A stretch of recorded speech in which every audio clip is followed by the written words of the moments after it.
You cannot beat this background. It's spectacular. It's stunning. Anyway, I always struggle with my intros because I always want to be like, hey you guys, because that's literally what everybody on YouTube says, but then I also don't want to say that because that's literally what everybody on YouTube says. So what are we doing today? Because I'm obviously not fishing. I thought it might make sense for me to do a different type of content on here. Since YouTube can handle a little bit longer format of content, I really want to make this a learning place where you can come, you can ask me questions about what Dad and I specifically are doing out at the Slab Lab and just get kind of updates on everything that we've got going on. So if you're new to this channel, please subscribe. It'd mean the world to me and my dad, and you don't want to disappoint my dad. But my dad and I, along with American Sport Fish, run and operate the Slab Lab here in Alabama, the beautiful, where we are growing monster trophy coppernose bluegill. So we have a lot to sort of unpack, and I made a video a couple weeks ago and just asked you guys to please leave me comments or questions or things you want me to talk about so that I have an idea and I don't just get on here and ramble. We're going to answer just a couple of questions today, and then I'll come back in a few days and go over some more because I really want to keep the length of these videos where you'll actually watch them instead of me just rambling on, because one thing you need to know about me, I can talk about these coppernose bluegill all the time. I will talk your head off about them. So let's see some of the questions here. This is a great question. It's several questions in the form of one question, which you sound like me, Galactic Goat.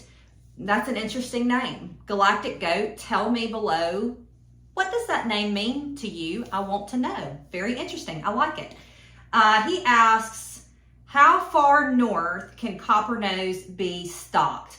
This is a really good question, and believe it or not, I get this question. It's probably the top 5 questions I get across Facebook, Instagram, TikTok, because everybody sees these amazing coppernose that we have and they want to stock them, and I totally get it. But here is the thing that you need to know about coppernose bluegill in particular. Really need warm water temperatures. They need to be in more of a mild climate. They do not do well in cold water. They do not do well in places that maybe you get hard water a couple months out of the year. Here in North Alabama, we're very fortunate on one hand because we don't get the hard water. So when you are wanting to stock coppernose bluegill specifically, you need to make sure that, you know, the climate that they're going to be in is relatively mild. They're not going to be in a harsh, cold environment. I know some places that won't even stock them further north than Tennessee.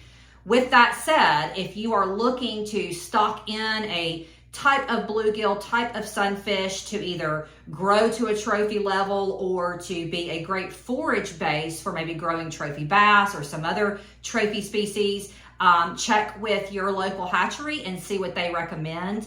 But the bluegill really need to stay where it's warm and cozy. So hope that answered your question. Oh, and you asked me too, why did you choose coppernose?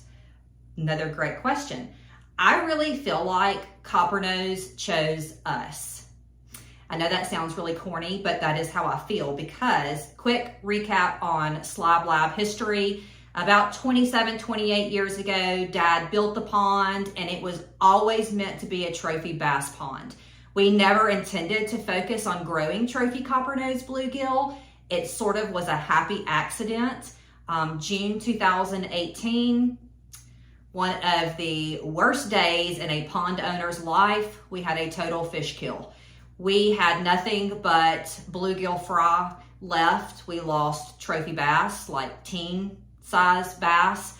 We lost everything except those coppernose bluegill that survived that fish kill. So the big monster coppernose that you see me catch today, post today, those were all the fish that survived from that fish kill in 2018. And Dad and I realized we had a unique opportunity to do something a little bit different, to take sort of a different path than what most pond owners in the South do, which is grow trophy bass. So I'm really glad that we chose this path and that the Coppernose chose us and that the slab movement is moving and that you guys have so much interest in it and really just honoring this mighty, mighty fish that is the Coppernose bluegill. Let's see what else we have. Here is a great question from James Burris. What do you feed them? Trespassers, duh. No, I'm totally kidding. Maybe, maybe not. Trespass and find out. We feed out at the Slab Lab. We use a pellet feed that is a high protein, and we use both Aquamax MVP made by Purina, and we also use Optimal fish feed. Both of those are fantastic feeds. I don't have any issue with either one.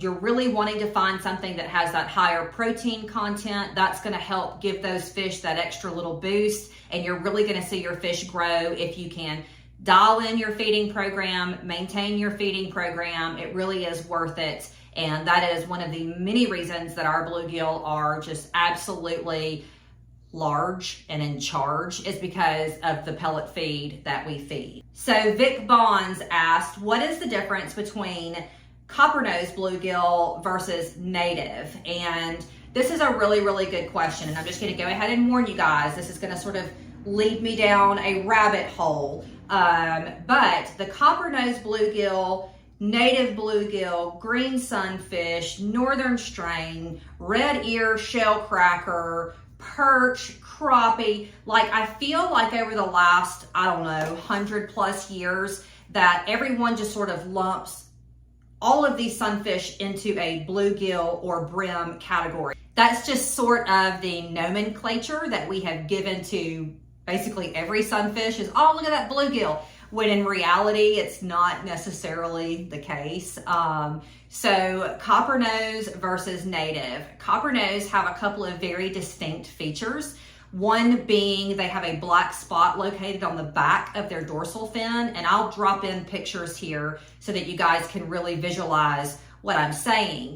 They've got the black spot on the dorsal fin, and they also have this beautiful copper band. It goes from one side of the helmet to the other. It's absolutely stunning to see. They also have a solid black opercular or ear tab.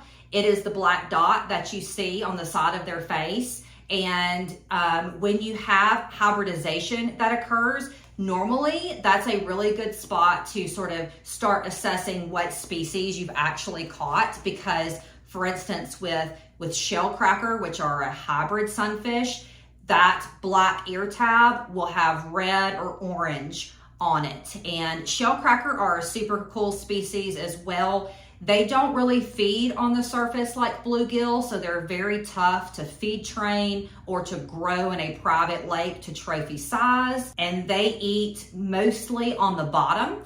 They've got rows of pharyngeal teeth in the back of their throat that they use to crush like mussels and snails. Shellcracker, absolutely beautiful species. Would love to see some work done with that and trying to grow monster shellcracker. So you never know. Might be something the Slab Lab is interested in doing down the road. I'm always looking for something new to do, you know, so we'll see. We'll see how that works. We might do something, we might not. So I think that's all I'm going to share for today. But I am going to come back later this week or maybe next week and answer a couple of more questions. Please know, I put the disclaimer at the end of the video. Please know I am not a scientist. I am not a fishery biologist. I am not even a pond management expert or professional.